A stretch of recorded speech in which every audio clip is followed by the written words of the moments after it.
সেপ্টেম্বরে জাতীয় সংসদের নিয়মিত অধিবেশনে দেশের নতুন রাষ্ট্রপতি নির্বাচিত হবেন।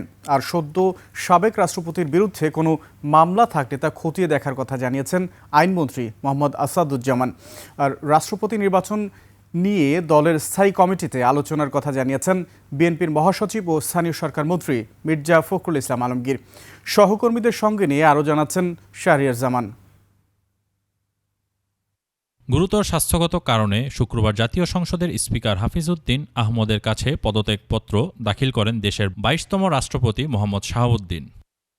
শনিবার রাজধানীতে এক অনুষ্ঠান শেষে নতুন রাষ্ট্রপতি নির্বাচন নিয়ে সাংবাদিকদের সঙ্গে কথা বলেন আইনমন্ত্রী। ২৪ July, August, September, October, ২৪ October পর্যন্ত আমাদের হাতে সময় আছে। ১৫ জুলাই থেকে ৬০ দিনের মধ্যে আমাদের পরবর্তী অধিবেশন হওয়ার কথা সাংবিধানিকভাবে।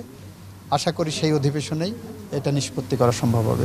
এদিকে বগুড়ায় পল্লী উন্নয়ন একাডেমির বার্ষিক পরিকল্পনা সম্মেলন শেষে বিএনপি মহাসচিব ও স্থানীয় সরকার মন্ত্রী জানান, আগামী রাষ্ট্রপতি কে হবেন সে বিষয়ে দলীয়ভাবে আলোচনা করেই সিদ্ধান্ত নেওয়া হবে।